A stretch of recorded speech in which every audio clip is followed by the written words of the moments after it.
mēs ejam garām. Jā, ejam. Bēgļi pārliecinoši paiet garām sargiem. Kas bija tie tādi? Mums viņus nevajadzēja apturēt.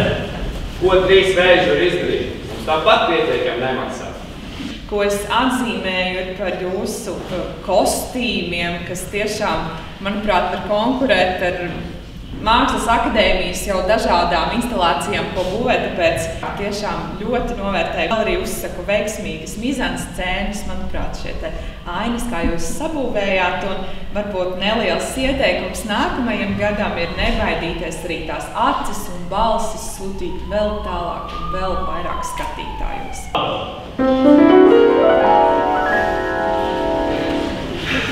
Es esmu krāšņs koks.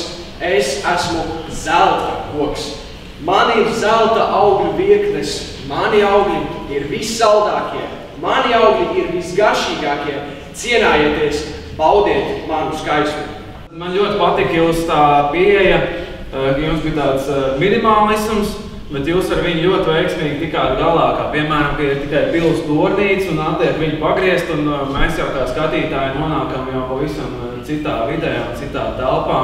Un jā, tas veids, kā no vienas ainas jūs pāriet uz otru, un kā varbūt fonā notiek kāda pārbauda, citreiz var šķist, ka tas var traucēt, ka kaut kas notiek laikā, bet jūsu gadījumā tas tā nebija. Ja tu vēlies mani satikt, ej pie jūras un pajautā zilajām jūras gaigalām, vai viņas nezina, kur ir dzīvības sala. Tur aug mans zieds, nopūc to, un tad es būšu tā. Es vēlos uzteikt jūs tādu contemporary side piegājienu tam visam, ka jums ir stāstnieki, jums ir dejas, jums ir mūzika un šis kopistiskais veidojums. Manuprāt, jūs ir jāatšķīra no pārējām jūsu konkurentu klasēm. Es arī nākotnē ieteiktu iet šādu daudz citādāku ceļu un varbūt arī bišķiņ palikt drosmīgākiem, ja neiet vēl plašāk. Upurs, klubstājs, prieks iepazīties. Apsver! Nu, tu savai arī karā zaudēji? Jā, lielajā kājā pie Upsalēs. Kur tie laiki bija jauns un sprīgāns vīrs? Bieži vien mēdz būt tā, ka ir daudz tekstu, un tad gribās ātrāk no viņa tikt vaļā, pēc iespējas ātrāk norunāt. Bet man patīk, ka jūs ar šo tekstu nesteidzāties, ka jūs runājāt mierīgi, saprotami, un līdz ar to jūs arī mani kā skatītāji ievilkāt šajā stāstā. Es jūtos vientuļš un bezpalīdzīgs. Man liekas, ka neviens neprot mani saprast un nav neviens šajā pasaulē, kurš spētu man palīdzēt.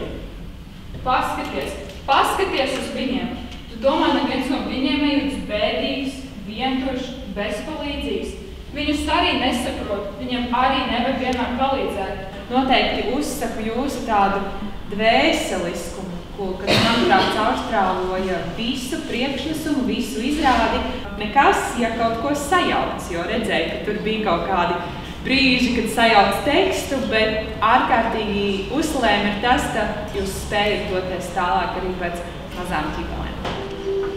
Uzaugusi nabadzīgā ģimenē, kur vienīgais tikums bija lāpīgi. Man nebija iespēja kā citām jaunumām manos gados mīlēt. Es tādēļ atdevu visu savu sirdi bērniem. Ļoti vizuāli efektīva izrāde. Šajā jūsu izrādē parādās tādas ļoti daudzas lietas, kuras teātrī mēdz būt arī aktieriem biedējošas, bet jūs ar viņām veiksmīgi tikāt galā. Kā piemēram, ļoti vizuāli iespaidīgi izskatās, ka jūs vienkārši uz skatuves aktieris vienkārši stāv ar masku virsū, bet tas ir ārkārtīgi sarežģīti, sevi ir darīt to ilgstoši.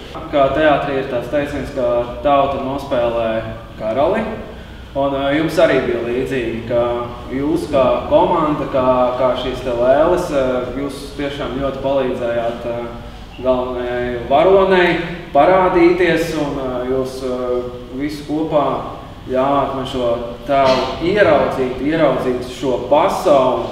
Gāju mājās, uz zemes savu vērdiņu, paņēmu aizgāju nopirkt mums maizīti, un skatos, kā tā vēl vērdiņu. Māte, mēs būsim bagāti. Jūs bija ļoti forši sarežģīts mizanscēnas, vēlos uzteikt arī galvenā aktrisi. Tas nevienmēr ir viegli atveidot pretējo dzimumu vai vispār izstāstīt stāstu. Manuprāt, jūs atgādinājāt tādas vienmēr labas atcerēšanās lietas, ko mēs šajā merkantīlajā pasaulē ļoti bieži aizmirstam, cik reizēm materiālās vērtības var palikt otrajā plānā, glābjot sev un būt kopā ar saviem tuvajiem. Es jau brīdināju, ka rēķins jānokārto šodien. Kur tad ir? Nē, nomierinies. Man ir darbs, redzat, izrāda. Šodien man būs nauda. Es jau visi zinām, ka aktieri, kuri spēlē lomas balstītas uz bērnu paskām, pelnām miljonus. Daudz kas no tā ir, jūs esat ļoti precīzi trāpījuši, kas realitātei tā arī ir. Aktīva ikdiena. Jā, aktīva ikdiena, mūždienu apspriestajā atalgojumi. Tā kā pārliecība par to, ka es esmu radīts kādai lomai, bet tad tāpat laikā šaubas un mūsdienu tāds epos, jeb poēma par aktieru, diezgan skaista un ļoti tiešām uzteicama aktiermeistarība jums. Par labāko izrādi. Žūrija un skolas atbalsta fondi šodien ir izvēlējuši 11. savu.